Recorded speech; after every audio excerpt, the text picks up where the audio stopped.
እንጂ ትርፍ የለም ከጸብ ከጥላቻ አብረን እንቆ ለአንድነት ለእድገታችን ብቻ አብሮነታችን ለኛ ለጤና ለፍቅር ኢትዮጵያውያን በጋራ ተባብረን ለሰላም እንዘምር። እሺ ፕሮፌሰር እንኳን ደህና መጡ። ግብዣችንን አክብረው እዚህ ስቱዲዮአችን ስለተገኙ እጅግ አድርገን እናመሰግናለን። እኔም ስለጋበዝከኝ እጅግ በጣም አመሰግናለሁ። ፕሮግራማችን አብሮነት ነው። እንግዲህ አብሮ መኖር በሀገራችን ትልቁ ሀብታችን፣ አቅማችን፣ ሰላማችን፣ እድገታችን ስለሆነ እሱ ላይ ትኩረት አድርገን እናወራለን። ወደ ኋላ መለስ ስንበልና በመንግስታት ታሪክ ውስጥ የሀገራችን የአብሮነት ትውስታዎችና መገለጫዎችን ብናነሳ እንደመጀመሪያ ጥያቄ ከሁሉ አስቀድሜ ማለት የምፈልገው ምንድነው ልክ አንተ እንዳልከው ታላቅነት ዝም ብሎ የሚመጣ ነገር አይደለም። ታላቅነት ከብዙ ጣውረድ በኋላ የሚገኝ ነው፣ በተግባር የሚገለጽ ነው እና ያ ደግሞ ሊሆን የሚችለው ምንድነው ተቋም በመፍጠር ነው። ዋናው ተቋም በመፍጠር ነው።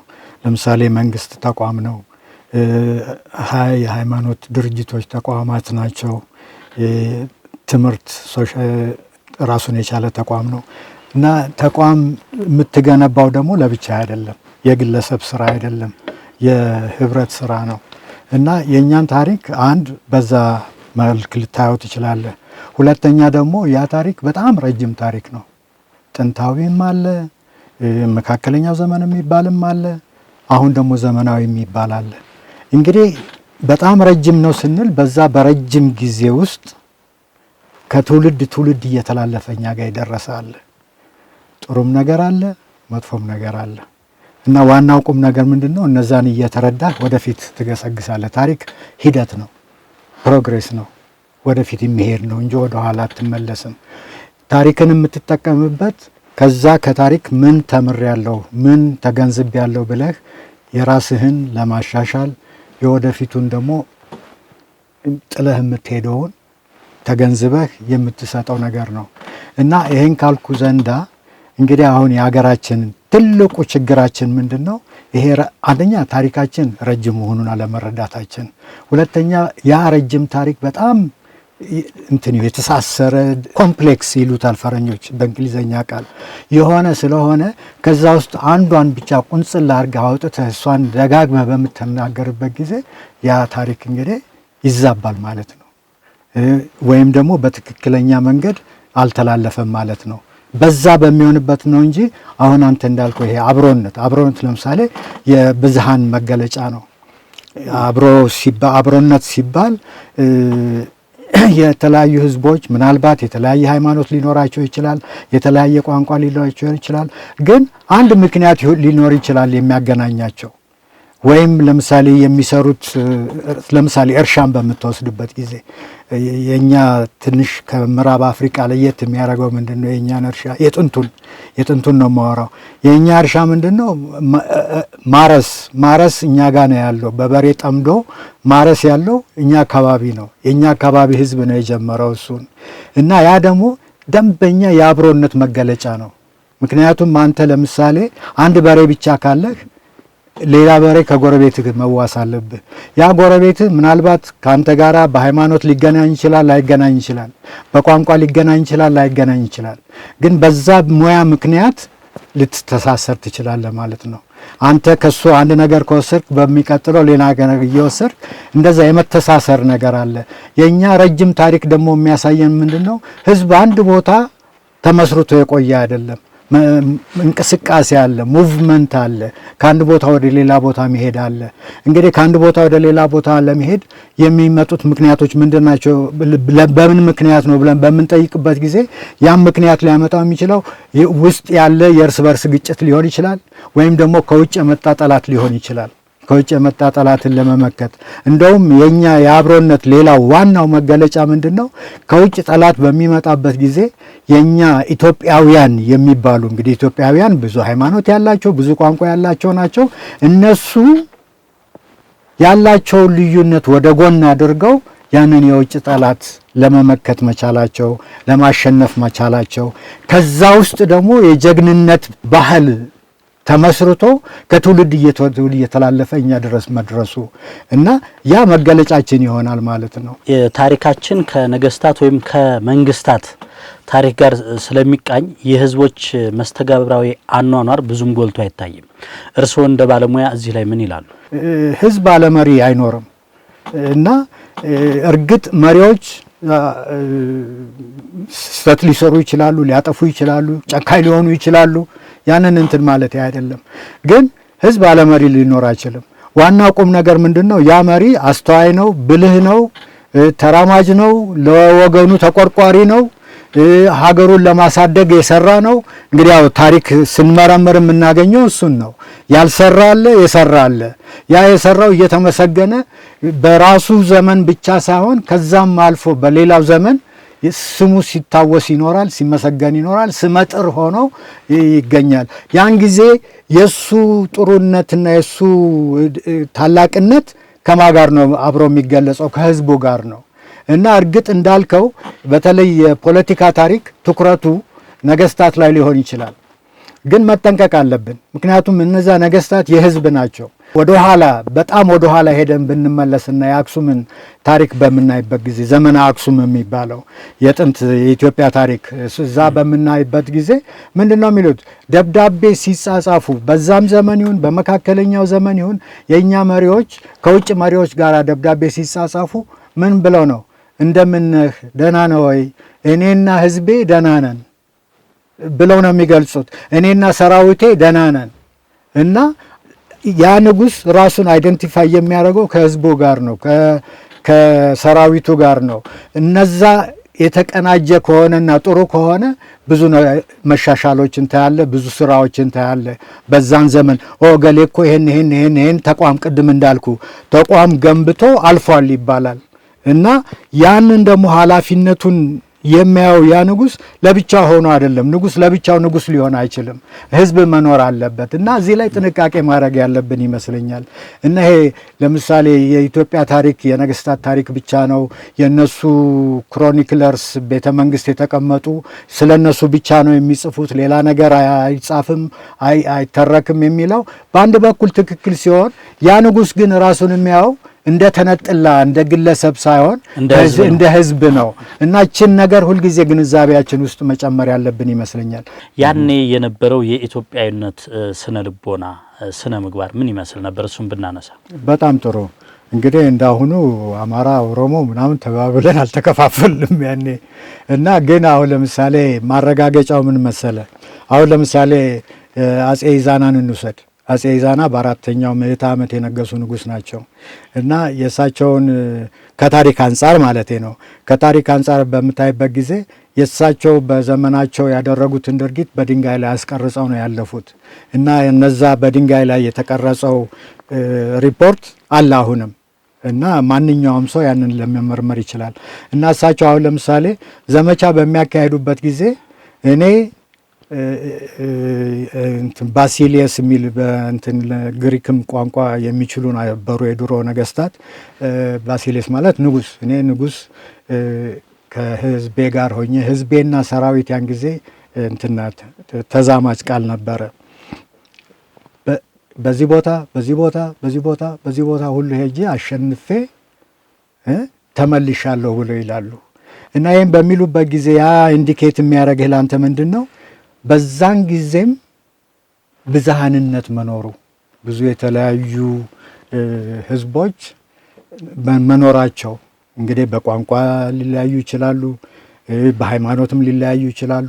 እነዛን ሁሉ አስገብሬ እንግዲህ ዋናው መሰረቱ ፋውንዴሽኑ የኢትዮጵያ የጥንት ታሪክ የአገዛዝ ስርዓት ግብር መክፈል ነው። እና እስከ ገበርክ ድረስ አትነካም። እንደውም አሁን ለምሳሌ አውሮፓን በምትወስድበት ጊዜ በአውሮፓ ውስጥ የጀርመን ኔሽን፣ የአይሪሽ ኔሽን፣ የአንግሎ ኔሽን፣ ፍሬንች ኔሽን ምናምን የሚባለው ከ500 ዓመታት ከ600 ዓመታት ከ400 ዓመታት ትግል በኋላ የመጣ ነው። እና በምታይበት ጊዜ ጣሊያንም ብትወስድ እዛ ሁሉ ቦታ ዋንስ አፖን ኤ ታይም በአንድ ጊዜ በጣም ብዙ የነበሩ የተለያዩ ኤትኒክ ግሩፕስ ተጨፍልቀው ነው ጀርመን ኔሽን ፍሬንች ኔሽን ምናምን የመጣው። እኛ ጋር ስትመጣ ምንድን ነው የምታየው? እኛ ጋር ስትመጣ ብዝሃንነት ጥንትም ነበረ፣ በመካከለኛውም ዘመን ነበረ፣ አሁንም አለ እና ያ ኮምፕሊትሊ አልተጨፈለቀም ማለት ነው። እና ኢኔሴንስ እርግጥ እምልህ ንጉሠ ነገሥት የምትባለው አንድ ንጉሥ የብዙ ንጉሶች ንጉሥ ሲሆን ነው አይደለ ንጉሠ ነገሥት የሚባለው። እና እነዛ ንጉሶች ለንጉሠ ነገሥቱ መገበር አለባቸው። የትሪቢዩታሪ ሲስተም ነው፣ የገባር ሲስተም ነው እኛ ጋር የነበረው። ጥሩም ነው መጥፎም ነው ብዬ አይደለም አሁን ክርክር የማደርገው፣ የነበረውን ስርዓት ነው የምነግርህ። እና በዛ ስርዓት መሰረት ግብር እስከከፈሉ ድረስ ራሳቸውን በራሳቸው ያስተዳድሩ ነበሩ እነዚህ የተለያዩ ህዝቦች። እና ያ እንግዲህ ምንድን ነው ልጠቁምህ የቻልኩት አክሱማይት ኤምፓየር የሚባል ነበር። ትልቅ ግዛት ነው፣ ሰፊ ነው። ቅድም እንዳልኩት ሬድ ሲንም አቋርጦ አሁን የመንና ሳውዲ አረቢያንንም ያጠቃልል ነበረ። ከዚህም በኩል እስከ ኑቢያ እስከ ግብጽ ድረስ ይሄዳል። ኑቢያ የሚባለው አሁን ሱዳን ብለን የምንጠራው፣ ሜሮዌ የሚባለው ለምሳሌ የራሱን የቻለ ትልቅ ኤምፓየር ነበረ ከኛ ብዙም ሳይርቅ ሱዳን ውስጥ። እና ያም ሊጨፈለቅ የቻለው አክቹዋሊ በማን ነው? በኢዛና ነው። ኢዛና ነው ሄዶ ወቅቷቸው ሜሮዎችን እሱ ንጉሠ ነገሥት ሊሆን የቻለው። እና ዋናው ቁም ነገር ምንድን ነው? ያ የኤምፓየሩ መስፋት የተለያዩ ህዝቦች ማለትም በሃይማኖት ሊሆን ይችላል፣ በቋንቋ ሊሆን ይችላል፣ በተለያየ ባህል ሊሆን ይችላል፣ የተለያዩትን አንድ መሰረት እንዲኖራቸው። አሁን ለምሳሌ ይሄ ኢትዮጵያ የሚለውን ቃል አክሱማይትስ የራሳቸው ያደረጉት በአራተኛው ምዕተ ዓመት ነው። የት ተገኘ ያ ቃል? መጽሐፍ ቅዱስ ውስጥ ተገኘ። እና ፖይንቴ ምንድን ነው? ፖይንቴ ኢትዮጵያ ውስጥ ታሪካችንን በምታይበት ጊዜ አንዱ ብቻውን ግድግዳ ሰርቶ ወል ሰርቶ ለብቻው ኤምፓየር የገነባበት አይደለም። ኤምፓየር ባይ ዴፊኒሽን አክቹዋሊ ብዙዎችን የሚያጠቃልል ነው። ያኔ ብሔር፣ ጎጥ፣ ዘር በማይቆጠርበት ሰዓት የነበረው መከባበርና ኢትዮጵያዊነት ምን እንደሚመስል እናንሳና ወደ ቀጣይ ጥያቄ እሄዳለሁ። እምልህ እኔ ልነግርህ የምችለው አንደኛ የታሪክ ሰነዶች ምን ይነግሩናል፣ ሁለተኛ የራሴ እኔ ካንተ ትንሽ በእድሜ ገፋ ያልኩ ነኝና በራሴ ህይወት ውስጥ እነዚህ የማንነት ጥያቄዎች እንዴት ተንጸባርቀዋል የሚለውን ለመመለስ እሞክራለሁ። እንግዲህ ቅድም እንዳልኩ የኛ ህብረተሰብ የብዝሃነት ህብረተሰብ ነው። ብዝሃነት እንዴት ይገለጻል? በተለያየ ቋንቋ በተለያየ ሃይማኖት ይገለጻል። ግን እነዛን የሚያስተሳስር ሀገር አለ፣ እነዛን የሚያስተሳስር ኢትዮጵያዊነት አለ። እና ኢትዮጵያዊነት በኔ ዘመን ኢትዮጵያዊነት እጅግ በጣም የተከበረ ነበር። ኤግዛምፕል እሰጥሃለሁ፣ ምክንያቱም አሁን ተጀምሯል ኦብዘርቭ ያደረኩት። ኤግዛምፕል እሰጥሃለሁ። እኔ ይማርና የነበረው አሁን እንጦጦ ቴክኒካል የሚባለው ድሮ በእኛ ዘመን ተፈሪ መኮንን የሚባል ትምህርት ቤት ነው የተማርኩት። ቤቴ መሿለኪያ በቅሎ ቤት ነው። በእግራችን ነው የምንሄደው ጠዋትም ማታም። ማታ ስንሄድ በእግራችን ልክ የአፄ ምኒልክ ቤተ መንግስት ጋር ስንደርስ 12 ሰዓት ይሆንና ባንዲራ ይወርዳል። በእኛ ጊዜ ሰው ብቻ አይደለም መኪና ምንም የሚንቀሳቀስ በሙሉ ቀጢል ነበረ፣ ባንዲራው ተወርዶ እስከሚወርድና እስከሚጠናቀቅ ድረስ። እኔ ተማሪ ቤት ሆኜ ስማር የብሔራዊ መዝሙር ዘምረን ባንዲራ አሰቅለን ነው ከክላስሩም የምንገባው፣ ወደ እያንዳንዳችን ክፍላችን የምንገባው። እና ምንድነው የኛ ሰላም፣ የኛ ፍቅር፣ የኛ አንድነት መሰረቱ ይሄ ብዝሃነትን ተቀብሎ ያንን ብዝሃነትን እያዳበርን እኔ ያንተን ቋንቋ ያንተን ሃይማኖት ሰብእነትህን እስካከበርኩ ድረስ እና አንተ ደግሞ ቫይስ ቨርሳ እኔን እስካከበርክ ድረስ ይህች ሀገር በጣም ብዙ ሪሶርስ አላት። ለሁላችንም የሚበቃ ሪሶርስ ነው እና ትልቅ ቦታ ትልቅ ነበረች። ቅድም ያልኩ የጠቀስኩልህ ቀይ ባህርን አቋርጠ ሄደህ ጠላት ደምስሰህ መመለስ ቀላል ነገር አይደለም። በዛን ጊዜ ደግሞ እነዚህ ሰዎች ይሄንን የብሔር ጥያቄ ፈተውታል ማለት ነው። አብረው ሄደው ተዋግተው አሸንፈው ሲመጡ ፈተውታል ማለት ነው። እና ራሳቸውን ደግሞ በጥቅል በወል ስም መጥራት ጀምረዋል ማለት ነው። በኢትዮጵያዊነታቸው እንትን ብለዋል ማለት ነው። ይሄ ኢትዮጵያዊነት የሚለው ቃል ደግሞ ደስ የሚልህ ቅድም እንዳልኩ ራሳቸው አክሱማይትስ ናቸው። ይሄ ኢትዮጵያዊነት የእኛ ነን፣ እኛን ነው የሚመለከተው። ኦፍኮርስ ኢትዮጵያ በዓለም ላይ በዓለም ታሪክ ላይ ጥንት ከሚባል ቃል ኢትዮጵያ ነው እና እንዳልኩ ከግብፅ በስተቀር ሌላው በሙሉ አፍሪካ ኢትዮጵያ ይባል ነበር። አሁን ሱዳን የምንለው ኑቢያ ይባል ነበረ፣ ኢትዮጵያ ይባል ነበረ። በ25ኛው ስርወ መንግስት የግብፅ አስተዳዳሪዎች ኢትዮጵያውያን ነበሩ እና ይሄ ኢትዮጵያ የሚለው ቃል እጅግ በጣም ጥንታዊ የሆነ አሁንም ያለ እና በዘመናት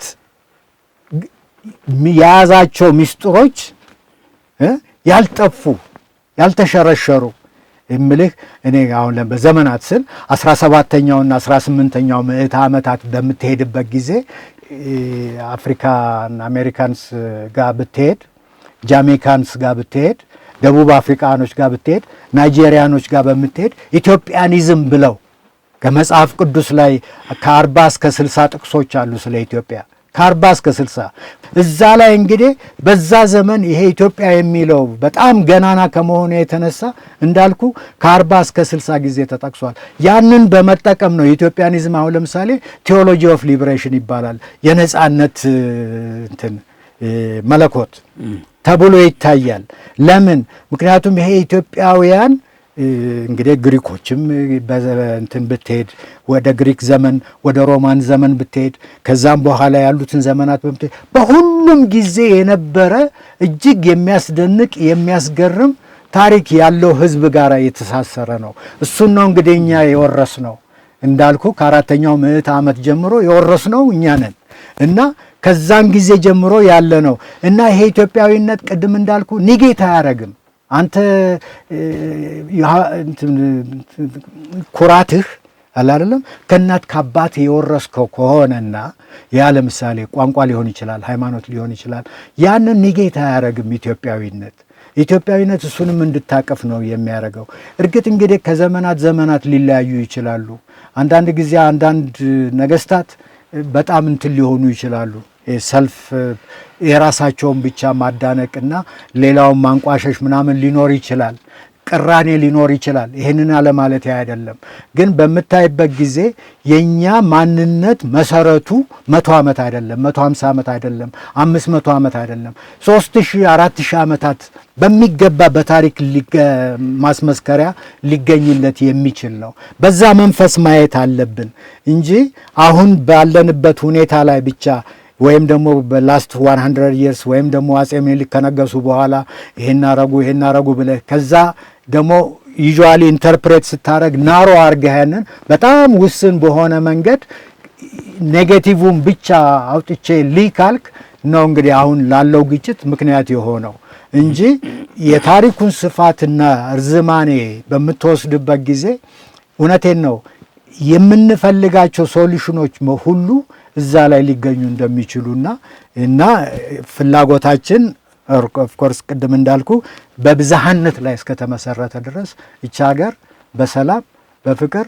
በህብረት በአንድነት ብዙ ቦታ ልደርስ የምትችል ናት ብዬ አስባለሁ። ስለዚህ አሁን ላይ ላለው የህዝቦች አብሮነት መላላት ተጠያቂዎች የታሪክ ምሁራን ናቸው የሚሉም አሉ። እዚህ ላይ የእርስዎ መልስ ምንድን ነው? እንግዲህ ታሪክ ተመራማሪ በሚገባ በስርዓት የሰለጠነ ከሆነና በሙያው የተመሰከረለት ከሆነ በምንም አይነት ህዝብን ለህዝብ ሊያጋጭ አይችልም። ይሄንን መገንዘብ ያለብን ይመስለኛል።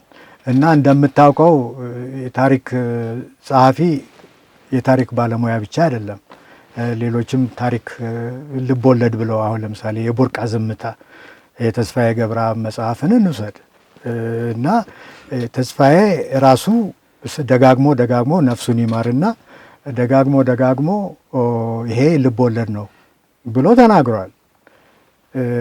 ልቦለድ ነው ብሎ ነው እንግዲህ የጻፈው። ግን አንዳንዶች ምን አደረጉ? ያሱ ያለውን በተለይ አርሲ ውስጥ የተፈጸሙትን ድርጊቶች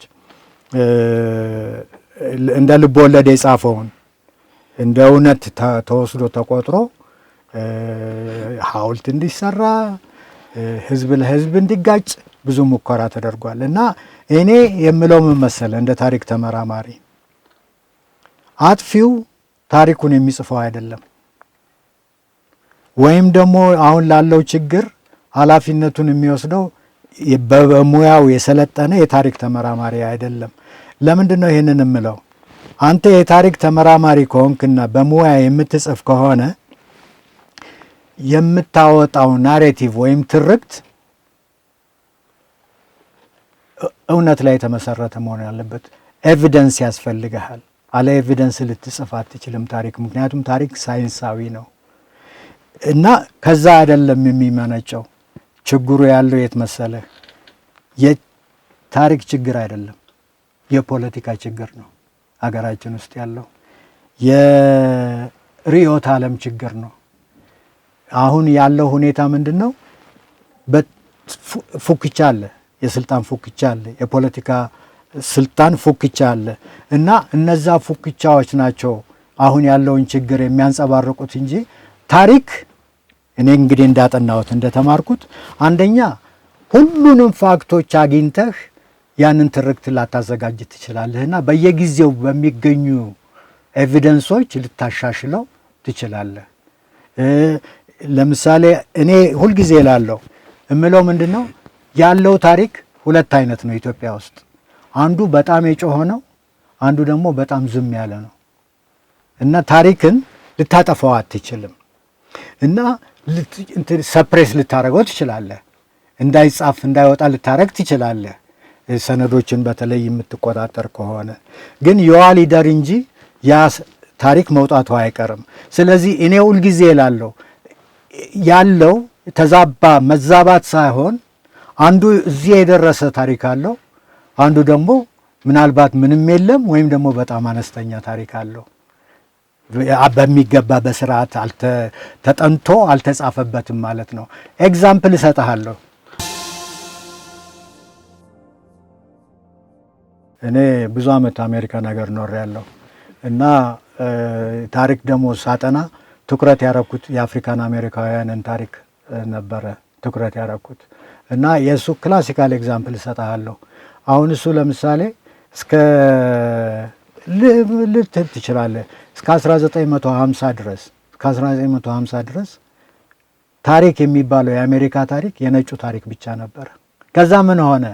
ይሄ የሲቪል ራይትስ ሙቭመንት የሚባለው እንቅስቃሴ ነው እንግዲህ በ50 የጀመረው።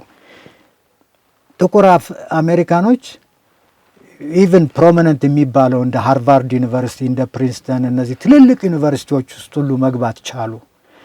መግባት ብቻ ሳይሆን ስለ ራሳቸው ታሪክ መጻፍ ጀመሩ። ያ ነጩ የተዛባውን ያቀረበውን በሙሉ ቻሌንጅ እያደረጉ አዳዲስ ትርክቶች መፍጠር ጀመሩ። ባገኙት ሰነድ ያ ነጩ የተጠቀመውን ሰነድ እነሱም ተጠቅመው፣ ግን አመለካከታቸው ይለያያል። የነዚህ ኢንተረስት ጥቁር አሜሪካኑን ካለበት ኮንዲሽን ማውጣት ነው። የነዛ ኢንተረስት ደግሞ ጥቁር አሜሪካኑን ሁልጊዜ የበታች ሆኖ እንዲቆይ ለማድረግ ነው። ያ የጻፉት ከነሱ ህዝቦች በላይ ጠቅላላ ይሄ ሜይንስትሪም የሚባለው ሲመለከተው ሲረዳው ምንድን ነው አመለካከታቸው የነጮቹም ጭምር ስለ ጥቁሮች እየተቀየረ መጣ ማለት ነው። እና ያ ሜይንስትሪም ያ ታሪክ ሜይንስትሪም ከዚህ በፊት ያልታወቀ ታሪክ፣ የሚያስገርም ታሪክ ኢቭን ባርነት ላይ ሆነው ምን ያህል ትግል እንዳደረጉ ቅድም ያልኩ ለምሳሌ ኢትዮጵያኒዝም የሰፈነው በእነሱ ጊዜ ነው። ያቺ እንደ ኢትዮጵያ ማን ነው ሲል ጥቁር ሰው እንዴ ጥቁር ሰው እኮ እኛም ጥቁር ነን እና እግዚአብሔር ለካ ስለኛም ሬኮግናይዝ ያደርገናል ብለው ያንን ይሄ እንደ የሊበሬሽን ሶርስ አድርገው በኋላ አሁን ባለበት ደረጃ ሜይንስትሪም የሚባሉ ዩኒቨርሲቲዎች በሙሉ እነዛ ጥቁር አሜሪካኖች የጻፉት ታሪክ ጥቁር አሜሪካን ታሪክ ሜይንስትሪም ሆኗል። እኛም ሀገር እንደዛ ነው የምልህ። ቅድም ያመጣው ነጥብ አለ። ለምሳሌ ክሮኒክለር ቤተ መንግስት ውስጥ የሚቀመጥ ከሆነ የሚመዘግበው፣ የሚተቸው፣ የሚያመሰግነው ያ ምግብ የሚሰጠውን ንጉስ ነው። ግን ምንድነው የሚሆነው? ያ በቂ አይደለም። ያንኑ ዶኪመንት ተጠቅመህ የህዝብ ፐርስፔክቲቭ ኖሮህ የተለየ ሌላ ትርክት ልታዘጋጅ ትችላለህ። ለዛ ሪሶርስና ተቋማት ማዘጋጀት ብቻ ነው ያለብን። እኛ ሀገር የብዙዎቹ ታሪክ አልተጻፈም ገና። የብዙዎቹ ታሪክ በትርክት መልክ አልቀረበም። የብዙዎቹ ታሪክ በቲያትር፣ በሲኒማ፣ በሊትሬቸር አልወጣም። ያ እንዲወጣ ማድረግ ነው የኛ ኃላፊነት እና ኖሌጁን ዴሞክራታይዝ ስታረገው ያንዱ ብቻ ሁልጊዜ ከሚቀርብ ባላንስ ያደርገዋል ማለት ነው። ያ ነው እንግዲህ አሁን መፍትሄ። እኔ መፍትሄ የምለው ምንድነው ሳይለንስድ የሆኑ ኢሬዝድ የሆኑ ታሪኮችን ጠረጴዛ ላይ ማስቀመጥ ነው። ህዝብ እንዲያገኘው ማድረግ ነው። በተለያዩ መድረኮች እንዲቀርቡ ማድረግ ነው። ያ በሚሆንበት ጊዜ ኢኳላይዜሽን ይመጣል። ኢኳላይዜሽን በሚኖርበትና ስብዕነታችን የሁላችን የተስተካከለ ከሆነ ያን ጊዜ በአመጽ ወይም በጠመንጃ ወይም በድሮን የምንፈላለግ አይሆንም ማለት ነው። የተዛቡ የታሪክ ትርክቶች የሉንም ብለው ያስባሉ እርስዎ? የተዛባ ይኖራል፣ ግን የተያየ መዛባቱ የሚመጣው ከምንድን ነው? ካለው ምንጭ ካለው የፖለቲካ ስልጣን። አሁን ለምሳሌ ቅድም እንዳልኩ ቤተ መንግስት የሚቀመጥ የታሪክ ጸሐፊ ዋናው ተግባሩ ምንድን ነው? ንጉሱን ማመስገን ነው። ከፍ አድርጎ ማሳየት ነው። የሚጠቀማቸው ቋንቋዎች እነዛን የሚያንጸባርቁ ነው። ያ ንጉስ መጥፎ የሰራውን ሊሸፍን ይችላል፣ ሊደብቅ ይችላል እና በዛ ሁኔታ መልክ እርግጥ አለ፣ ምንም ጥያቄ የለውም። አሁንም ቢሆን እኮ ብዙዎቹ ስርዓቶች አሁን አይተሃል አይደለም? በፍልስጤምና በእስራኤሎች መካከል የሚደረገውን ትግል በምታይበት ጊዜ አልጀዚራ ስትሄድ የምታዳምጠው ትርክትና ቢቢሲ ላይ ወይም ደግሞ የእስራኤል ቴሌቪዥን ላይ የምታዳምጠው ትርክት ኮምፕሊትሊ የተለያዩ ናቸው። ግን ድርጊቱ ሁለቱም የሚያዩት ዘሴም ጦርነት ነው። አልጀዚራ ለፍልስጤምን አዛኝ ሆኖ ይመጣል፣ ያ ደግሞ ለእስራኤሎች እንትን ሆኖ ይመጣል እና ሁለት የተለያዩ ትርክቶች ነው ከአንድ ሶርስ ከአንድ ምንጭ የምታገኘው። የእኛም ሁኔታ እንደዛ ነው።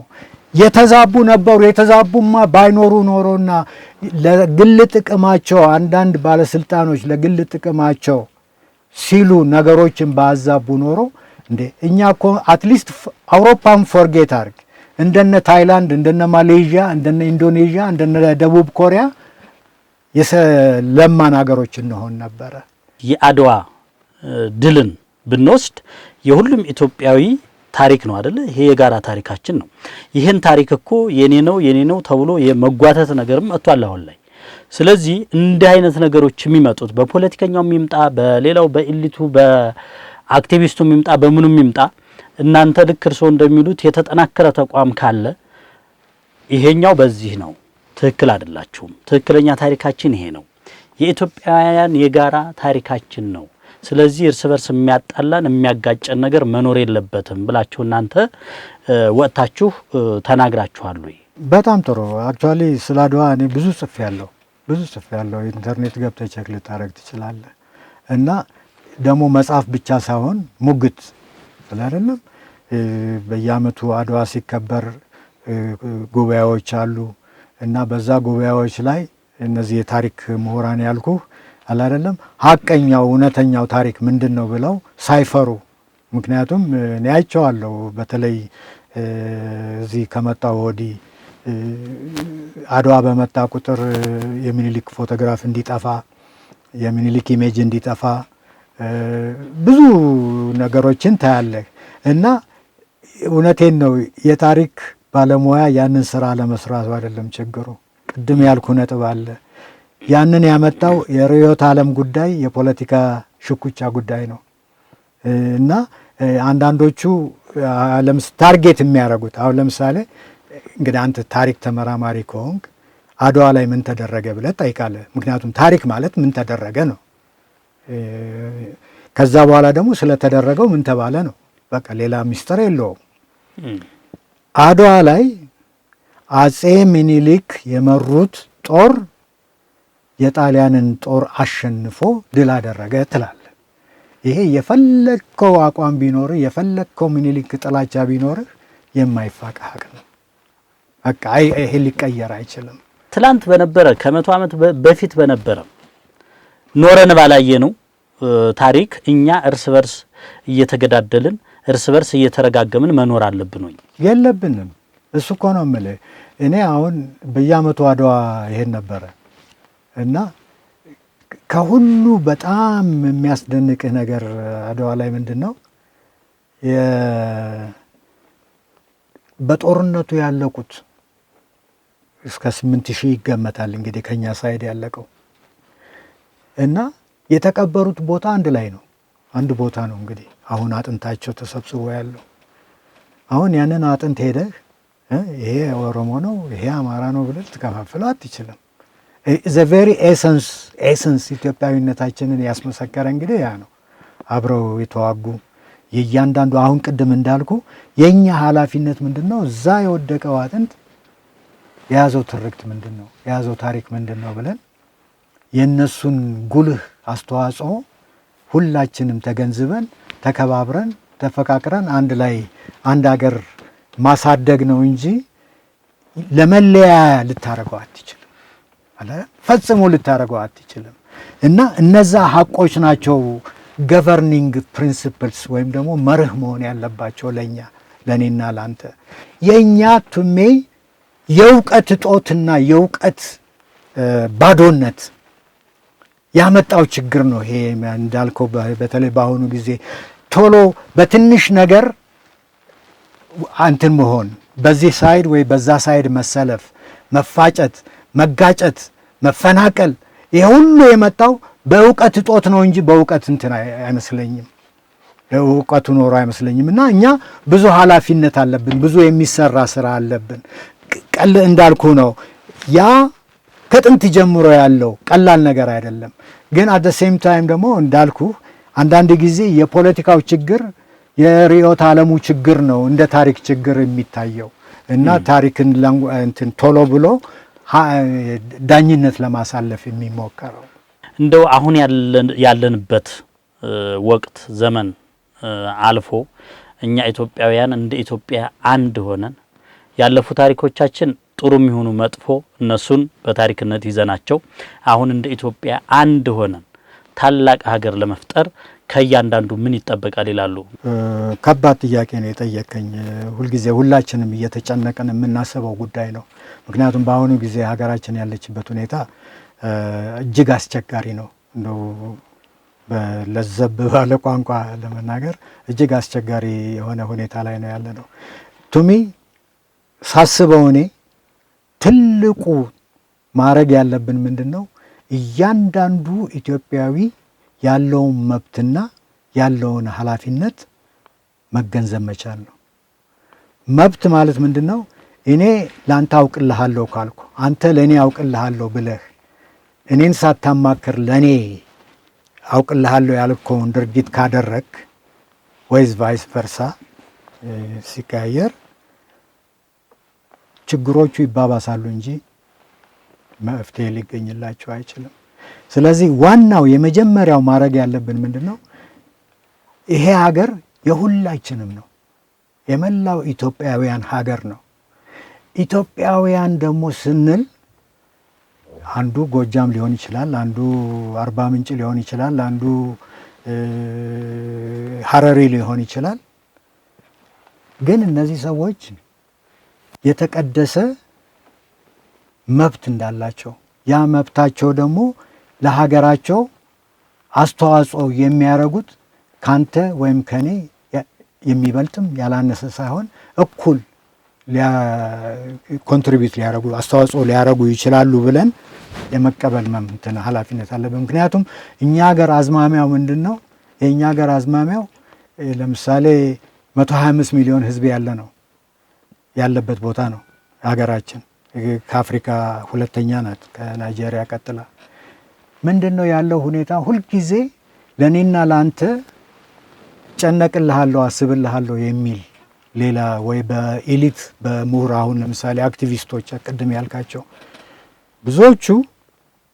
ብዙውን አስተያየት የሚሰጡት የት ሆነው ነው?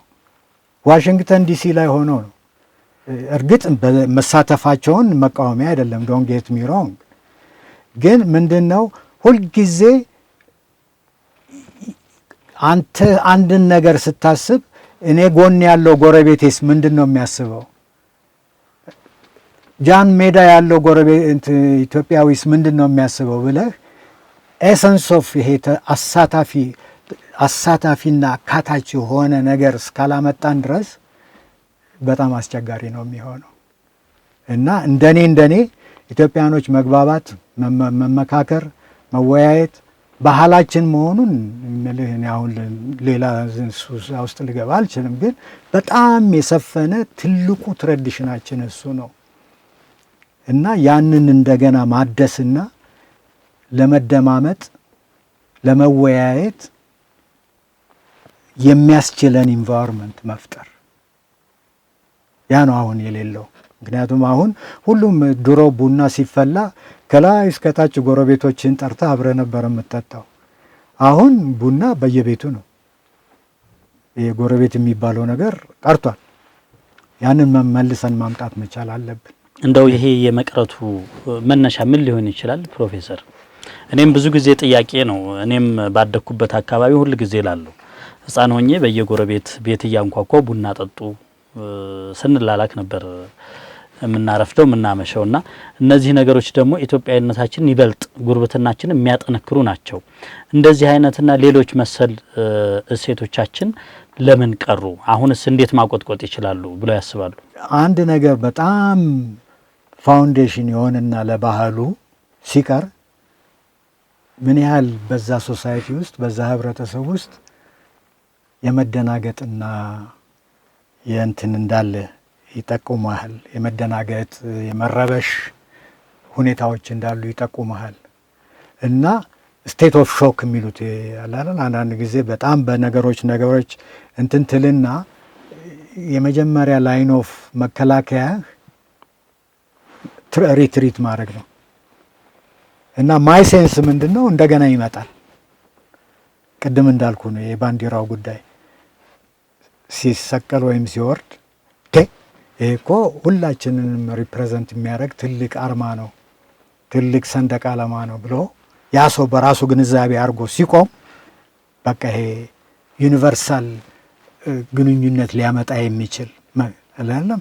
ያም ሲያከብር እኔም ሳከብር በውስጤ የሚፈጥረው ሁኔታ አለ እና እነዛን ተረድቼ ነው ያንን ነገር የማደርገው። ማንም መጥቶ ቁም አለ ያለኝ የለም፣ ወይም ሂድ ያለኝ የሚሄደውን አትቁም አቁም እንጂ ብሎ እንትን የሚል የለም እና ስቴት ኦፍ ሾክ ላይ ነን አሁን ያለ ነው። ምክንያቱም በጣም አመርቂ የሆነ ፕሮግሬሲቭ የሆነ ባህል ነው ይሄ ቡና አንድ ላይ መጠጣት። አሁን ለምሳሌ ቡና አብረን ስለምንጠጣ በተለይ እናቶቻችን አብረው ይጠጣሉ። በዛን ጊዜ ምንድን ነው የሚያደርጉት? ችግሮቻቸውን ነው የሚወያዩት። እያንዳንዱ ቤተሰብ ውስጥ ሀፕን ያደረገው ሶልቭ ያደረጉታል። ስለዚህ ሳይኮሎጂስት ጋር መሄድ የለብህም፣ በቃ ሶልቭድ ሆኗል። እነዛ ነገሮች ናቸው የቀሩት። አሁን በዛ ምክንያት ነው እንደውም ይሄ ሳይኮሎጂስት ጋር መሄድ ምናምን የተጀመረው። የቡናው ሞመንት የሶሻላይዜሽን ሞመንት ነው። ይሄ ትራዲሽን ለኛም የውጭም ይሄ የመስተንግዶ ስርዓታችንም አንደኛው መገለጫው እኮ እሱ ነው እና እነሱ አይነት ነገሮችን አክቲቭሊ በጣም አግሬሲቭ በሆነ መንገድ መግፋት አለብን፣ ማስተማር አለብን፣ መማር አለብን። እንደዛ እስከሆነ ድረስ አይ ቲንክ ሀገራችን ትልቅ ተስፋ አላት።